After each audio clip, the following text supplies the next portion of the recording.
So let's look at a quick run through the 10 major signs before the Day of Judgment. So we mentioned last week the 3 fitan trials that will have a huge effect and will affect people until the last one separates people into believers and hypocrites. Then the Mahdi obviously will come out during that time period. And after people pledge to the Mahdi, and the Prophet ﷺ says, if you hear of him, pledge even if you have to crawl over snow. If you have to crawl over the snow, make sure you get to him. All right? And when that happens, the Prophet ﷺ said he will rule for 7 years. So another hadith mentions 7 to 9 years. He will rule and he will fill the earth with justice and he will distribute wealth.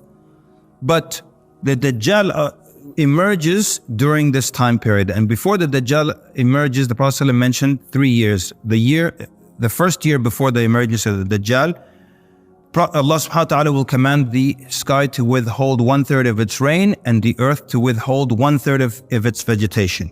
In the second year, Allah will command the heavens or the sky to withhold half its rain and the earth half its vegetation. And then in the third year, the Prophet ﷺ says Allah will command the sky or the clouds to withhold all of its rain. The Prophet ﷺ says, and it will not rain a single drop on earth, and the vegetation will not grow, not a single plant will grow all over the earth, and all vegetation will die and all hoofed animals will die except for what Allah subhanahu wa ta'ala wills.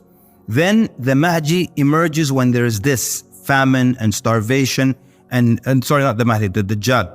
Initially he tells people he claims to be a prophet, and then he tells people that I am your Lord, the one who created you. And then the Prophet ﷺ describes him a lot, and as we said last week, he even said Ibn Qatan is the one who looks like him. He's got the same figure and everything. He is a human being. He has 2 eyes, not one. He is not a cyclops. Human beings have 2 eyes in their head, and if one of them is non-functional, you say you have 1 eye. It doesn't mean you're a cyclops. Yeah, you've seen that video on YouTube. This Turkish baby was born and has 1 eye henna. And the question is, they put this nasheed in the background and they wrote, is this the Dajjal? But it's bad enough for these 2 parents that their baby was born with 1 eye, and now they have to find a video of him on YouTube being accused of being the Dajjal. So the Dajjal has 2 eyes, one of them being bad, and he has curly hair, and he has as white as complexion, and he is towards the shorter end of being of his height, but not. He's like not short, but is not tall either. And then he travels the earth. The Prophet ﷺ said when he first emerges, the first day will be the length of a year. How many hours are in a year? That's how many hours and the length of that day. Some scholars said, because it's a very difficult day, it will seem like a long day, like a year. Others said, no, it will be exactly as long as a year as long. Because the companions, their first question was, how will we pray? And he said, you will estimate it. You pray Fajr, and then after 6 or 7 hours there's Dhuhr. You'll wait 6, 7 hours, then you pray Dhuhr, then you'll pray Asr, just like that. Then the second day will be as long as a month. And then the third day will be as long as a week. And then the fourth day will be as long as the rest of your days. And the scholars say it gets shorter because the falsehood by its nature is that it gets weaker. So he's getting weaker and weaker. He will travel the earth in 40 days, and there will not be a village or city except that he will enter that city, except Mecca and Medina. He cannot enter the 2. He cannot enter the city of Mecca and Medina. He can enter the other cities, but he cannot enter Al-Masjid Al-Aqsa. So he can enter the city, but not Al-Masjid Al-Aqsa. Then the Prophet ﷺ says he will come to Medina and he will stand at the top of one of the mountains, and he will point to his followers and he will say, do you see that white palace? That is the Masjid of Ahmad sallallahu alaihi wasallam. It's amazing that when the Prophet ﷺ spoke this, his masjid was brown and earth tone colors. And how would he know that his masjid is going to become white? Look at satellite images of the Masjid al-Nabawi now, and it's white. And from space, it's white. And the Prophet ﷺ said, he will say, do you see that white palace? That is the Masjid of Ahmad. And because he can't enter Medina, then there will be 3 tremors, and every hypocrite, male or female, will leave Medina and they will join the army of the Dajjal. The Prophet ﷺ said, if you hear of him, run away. Don't do anything else. Run away. You can't kill him because you already know only Isa Alaihi Salaam can kill him. All right? You can't convince him to change his mind because you took a class on persuasion, مثلا. It's like as useless as trying to convince your qareen, your non-Muslim jinn that's with you the whole time. It's as useless as trying to convince him to become Muslim. And you sit in the room by yourself. Ya akhi ittaqillah. We pray together. And it's useless. So what happens? The Prophet said, if you hear of him, run. And as I mentioned last week, people will tie their family members to their home so they don't go and join the Dajjal. The Prophet ﷺ said, a man will hear of the Dajjal and he will be confident in his iman. Like, there's no way I'm going to believe a man is Allah. And he will go there and he'll be convinced and he will follow him. That's why he said, run away. You don't know.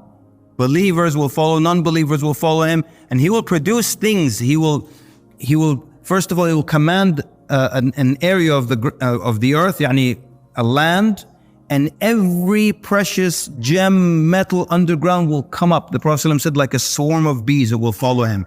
He will command it to rain, it will rain instantly, vegetation will grow instantly, and the animals will eat from it, and their udders will fill instantly. And so the people of the village will believe in him. Then he'll go to another village and he'll show them the rivers and the rain and all that, and they will refuse to believe in him. And he will leave them in a more difficult situation, more drought, more famine. Then the Prophet ﷺ said he will come with a river of fire and a river of water at a time when you need water. And he will say, if you believe in me, you can drink from this water. If you don't believe in me, this fire. And the Prophet ﷺ says, his advice to us, he said, close your eyes and drink from the fire. It will be water. It looks like fire. The scholar said, why did he say close your eyes? Because you can't put your face in fire as you're staring at it. Close your eyes so you don't see it and put your face in that. It will be actual cool water.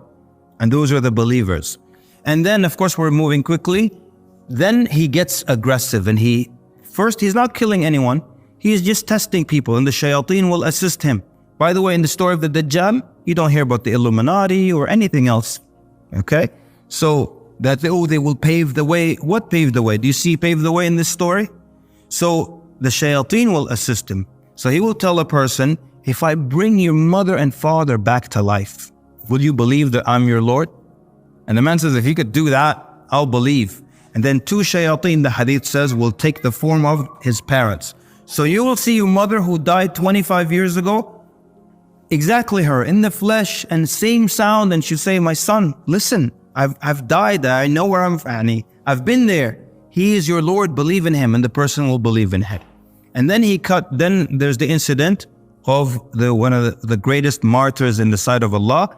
Prophet ﷺ describes a young man brimming with youth, and he will come, and the people of the Dajjal will capture him. They say, do you believe that Dajjal is our Lord? He will say, no. So they will take him to the Dajjal, and the Dajjal will say, do you believe that I'm your Lord? He will say, no. So then he will cut him in half. And he will cut him in two separate halves and walk between the two halves. Then he will call him back to life. So he will come back together and come back to life. And then the hadith describes that he will be smiling. And he will say, now I am even more sure that you are the Dajjal. And the scholars say, how does he know? How is he even more sure? Because he knew the hadith. That's why it's important to understand this. He's like, oh my God, I heard about this at Friday Night Lights, and I didn't know I was I am that guy. That's why he smiles like, oh, I read about myself. So then the Dajjal now tries to kill him, tries to cut his neck, but it will become of brass. Now, there's something interesting here. And so he can't cut his neck. The Dajjal can't cut his neck. This is very embarrassing for him because his believers think he is Allah. Astaghfirullah. He is God who created this guy. Now he can't kill him. Very embarrassing. But what's interesting, I always think about why is it that his knife just wouldn't work? Why does his neck change to brass?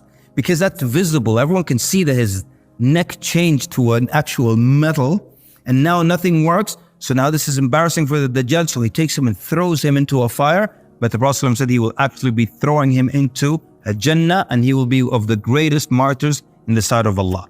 So now The Dajjal has an army, so the Mahdi, even though he knows he cannot kill the Dajjal, he prepares an army to resist the Dajjal. And that's why I always say there's a lesson in that. The Mahdi knows he can't kill the Dajjal, but he still does his part, you know? So same thing for us. We don't sit and wait for the Mahdi. That's paralyzing. You sit and wait for the Mahdi, he's going to do the work. No, you do your work. Even if it's something the Mahdi can do, you do your part, you resist. So the Mahdi puts together an army, and there will be a battle between the believers and the forces of the Dajjal. And the battle will be so severe that if a bird flies over the battlefield, from the heat and from all the projectiles, it would drop dead. And 1/3 of the army will be martyred. And the Prophet ﷺ said they will be of the greatest martyrs in the sight of Allah. And 1/3 of the army will run away. And the hadith says Allah will never forgive them. And 1/3 lives to fight the next day. So the next day they fight and they break into that. Martyrs, those who run away, those who remain. You see, the group is getting cleaner and cleaner also. Then on the 4th Fajr, so or maybe it's the 3rd day of battle.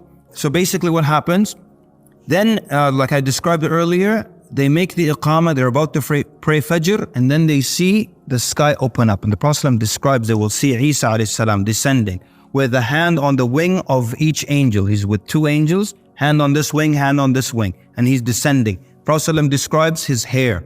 And every time he describes him, he describes his hair. And when he describes the Dajjal, he describes his hair. So that people don't be confused between Al-Masih, Isa ibn Maryam, and Al-Masih, Al-Dajjal. This guy has curly hair. This guy has long, soft hair. كأنه خرج من ديماس. It's as if he just came out of a shower, basically, or a bath, where your hair is still limp and wet. Always describe his hair like that, long and limp. And then even describe the color of the garment he's wearing, lightly yellow, yani light yellow on it, and he comes down like this. When he descends down, imagine seeing that. Oh, amazing, huh? Seeing 2 angels with your own eyes and seeing Isa Alaihi Salaam. So when he lands, the believers, they leave the prayer lines and they rush to him. And the Prophet ﷺ said, he will wipe on people's faces and tell them their place in Al-Jannah. Wipe on your face, tell them your place in Al-Jannah. Wipe on your face. I always say, imagine missing that Fajr. You come back, your roommate is still sleeping. He's like, hey, you missed Fajr. He's like, yeah, I'll make it up. No, habibi, we saw angels, ya akhi. Isa told us our place in Al-Jannah. So then Al-Mahdi would say, taqaddam ya ruh Allah, and he will push him like from this shoulder here. He'd say, the iqamah was made for you. And the scholars say a number of things. Number 1, Isa Alaihi Salaam prays behind the Mahdi to indicate, I am not coming as a prophet, but I'm coming as a follower of your Prophet Sallallahu Alaihi Wasallam. So the scholar said something interesting, that Isa Alaihi Salaam is a prophet and a Sahabi. Yes, he qualifies. Sahabi is someone who met the Prophet ﷺ while he was alive. He met him during the Isra and Mi'raj journey and believed in him. And when the Prophet ﷺ died, he was still a believer in him. So he's a Sahabi. And someone asked me once, do the people who saw Isa become tabi'een? No, they don't become tabi'een. So that's 1. 2, because the scholar said, Al-Mahdi has Al-Quran and Isa Alaihi Salaam has the Injil. And which one is superior? No doubt. So he prays behind the Mahdi, then we don't hear anything else about the Mahdi. But he comes as a warrior, not turn the other cheek or all this others. He comes as a warrior. The Prophet ﷺ said, he can kill the Dajjal just by looking at him. He said, if he looks at him, ذَابَ كَمَا يَذُوبُ الْمِلْحُ فِي الْمَاءِ يَذُوبَ الْمِلْحُ فِي الْمَاءِ. If he looks at him, he will dissolve just like salt dissolves in water. So he can kill him just by looking at him, but he doesn't kill him by looking at him. He takes a spear and he chases him. Oh man, there's so many interesting things. Like where Isa Alaihi Salaam comes down is a very interesting story. Comes down near, should we go into this? There's so little time. He comes down near the white minaret in the eastern side of Damascus. In the year 741 after the Hijrah, Ibn Kathir rahimahullah says, the Christians in Damascus, with no right, destroyed a minaret for the masjid in Damascus. So the ruler, as a punishment, made them rebuild it from their own money. So they rebuilt it from a white stone or white marble. And Ibn Kathir and others who were alive, when they saw that, they're like, a white minaret on the eastern side of Damascus. Google white minaret, you'll see it today. It's still standing. So the irony is beautiful. Like Isa Alaihi Salaam, that the Christians claim to follow, will come down on the side of the Muslims at the site that you paid for from your own pocket. It's so in your face, I don't know. So basically, then, but let's go to where Isa Alaihi Salaam takes a spear and he chases the Dajjal. And he catches up to him near the eastern door of Lud in Palestine. And then he stabs him with the spear, and he raises the spear and he shows the blood to everybody. Why? Because if he just looks at him until he dissolves, his followers are going to say, nonsense. Oh, our Lord left the worldly big body and he ascended and went back to the heaven, right? But if they see blood, they're going to say, oh, that wasn't God. God can't be killed by a spear. And they will realize that when he lifts that blood up in the spear, they will scatter everywhere. The army of the Dajjal scatters everywhere. And that's when the Muslims go after them and they finish them off. And then the hadith says, فَبَيْنَمَا هُمْ كَذَلِكَ. While they're in that situation, Allah announces to them that I have let loose servants of mine that nobody can withstand. Because Isa Alaihi Salaam, he comes as a warrior. Before killing the Dajjal, he kills with his breath. He comes as a warrior, and it's the next day of battle, right? So when the battle starts, from his breath, everything until the horizon, every soldier until the horizon dies. You just imagine like dominoes. Like he looks this way, and just like dominoes, until as far as his eye can see, people drop. Imagine a soldier like that in your army. You know, he's blowing this way. They're getting close from this side. You're like, Isa, Zakallah khair, just look this way. He looks this way, people drop. So look at the power that he has here. Then he kills the Dajjal. But even though he could kill people with his breath until the horizon, Allah tells him nobody can handle them. Which is beautiful because it's still saying he's not God, he's not divine. Because even though he can kill people in this magnificent way, a few moments later or a little while later, he's told nobody can handle them, which indicates he's not divine. Because now you have to hide. فَأَسْرِ بِعِبَادِي إِلَى الطُّورِ. So he takes the few believers who are with him and they go hide into the Mount of At-Tur. The scholar said, how will the Mount of At-Tur fit everybody? Two opinions. One says Allah will make it fit everyone. The second opinion says it might be another mountain at that time that is called At-Tur, and they will hide there. Ya'juj and Ma'juj will come out. They will come out and they will break through the physical barrier, not a figurative barrier. You all read Surah Al-Kahf every Friday. Is that barrier actual or physical? Figurative. Is it physical or figurative? If you tell me it's figurative, but why is Allah describing the materials and the process of building something figurative? Ituni zubar al-hadid. Zubar yani clumps kida of iron. So we got iron. And then ufrigh alayhi qitara, which is copper, which people used to mix the two because copper oxidizes, and it saves the iron from rusting. And like, what does copper mean figuratively? What is qalam fukhuf, blow? What is that? What is blowing figuratively? What is iron, chunks of iron figuratively?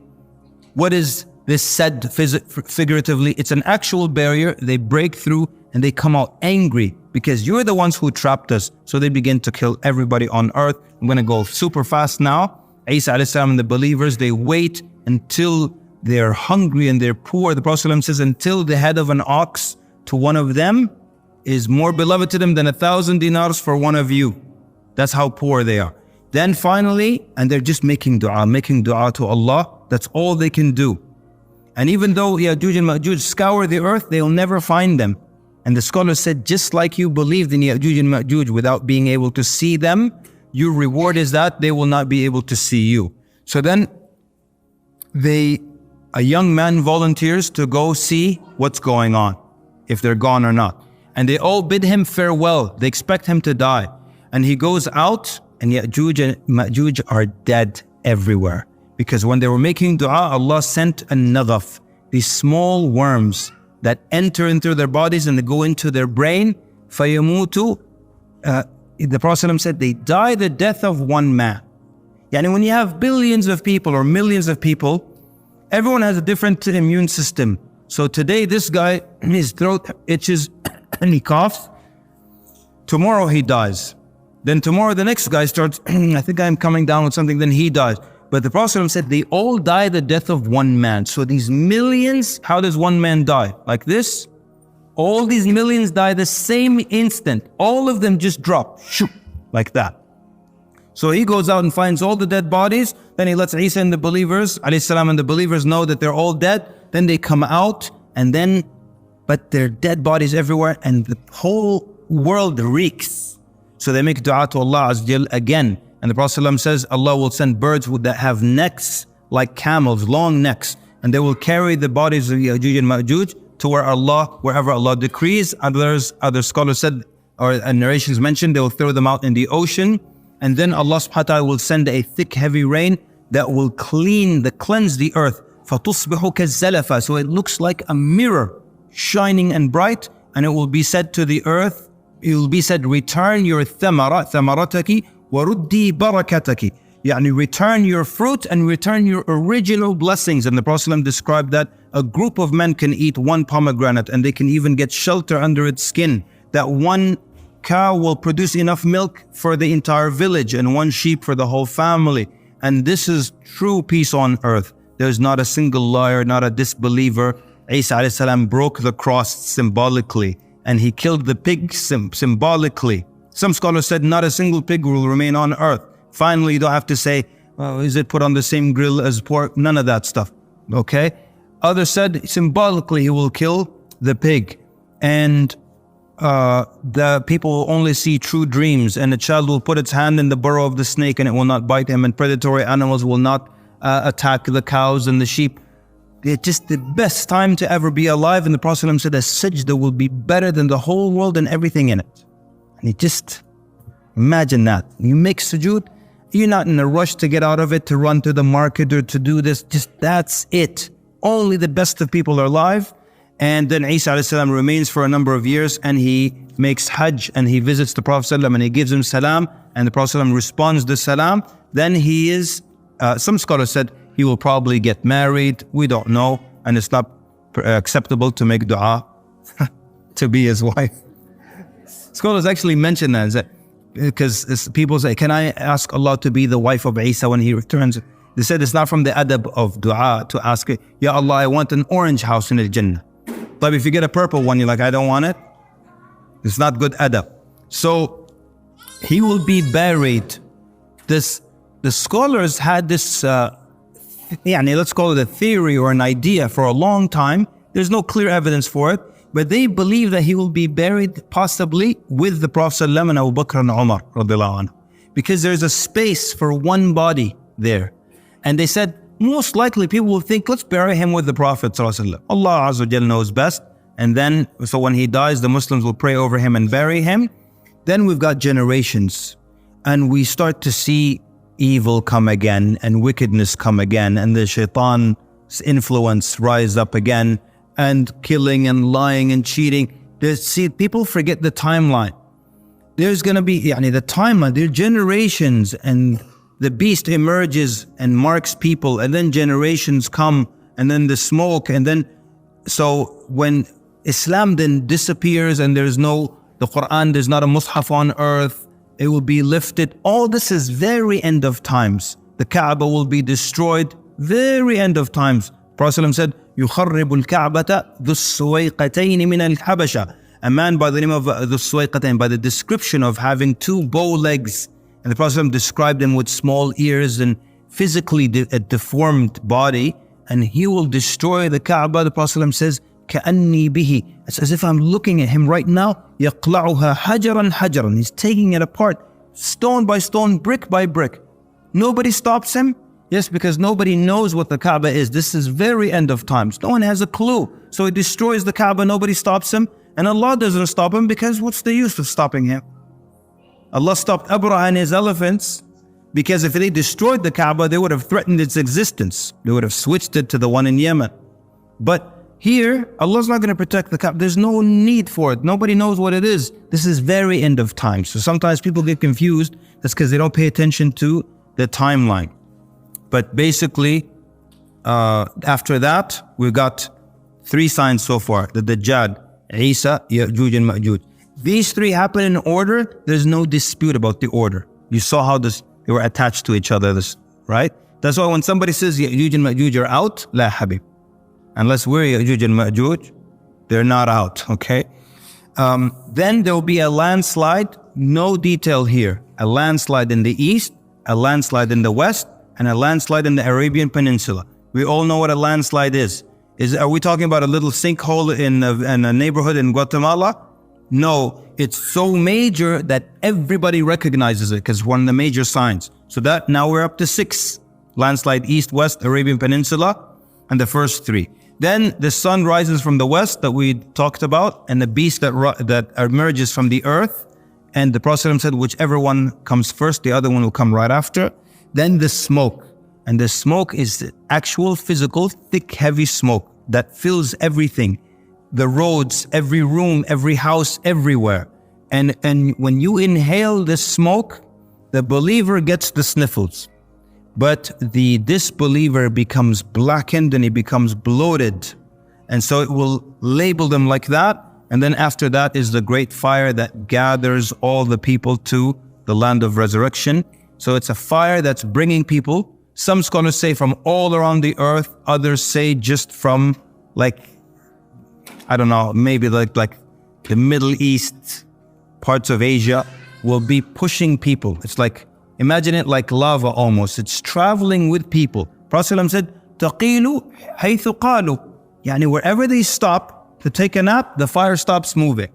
When they spend the night, the fire stops moving. When they get up next day and start moving, it moves with them. What if a guy says, I notice when we stop, it stops. I'm not going anywhere. That's what you're thinking of, Kaleem, right? Prophet said, مَنْ تَخَلَّفَ عَنْهَا أَكَلَتْهُ. Whoever stays behind, it eats him up, consumes him. So you got to keep moving. And then until we get to the horn being blown into, and the Prophet ﷺ, of course, many hadith describing what happens when the angel blows into the horn. First one, everyone on earth dies. And then the angels, their soul is taken, and then the angel of death, and then Allah subhanahu wa ta'ala is the only one anywhere in the universe. And He says, لِمَنِ الْمُلْكُ الْيَوْمِ. To whom is the dominion today? To whom is the dominion today?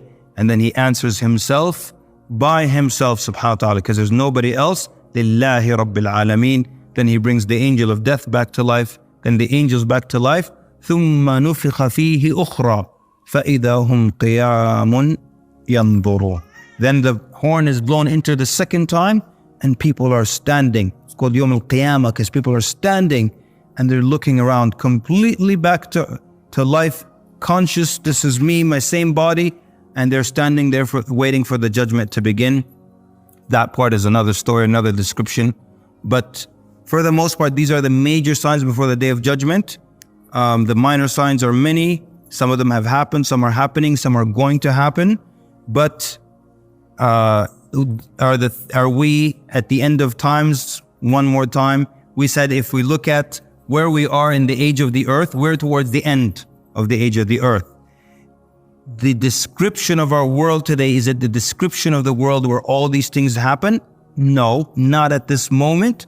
Could it change within a few years? Absolutely. Anything major, even what's happening in Palestine now, can be part of the beginning of that world where the Mahdi comes out, or where leading to the Khilafah that will happen, and then the civil war, then the Mahdi, all these things. But the point is, these are all in the unseen. So we can just look at what's going on, and we can say this is possible, this is plausible, but we can't fill in the blanks as we please. And all the other games that are played online. We'll stop here, inshallah. I apologize for going so long, but thank you for listening attentively and being patient.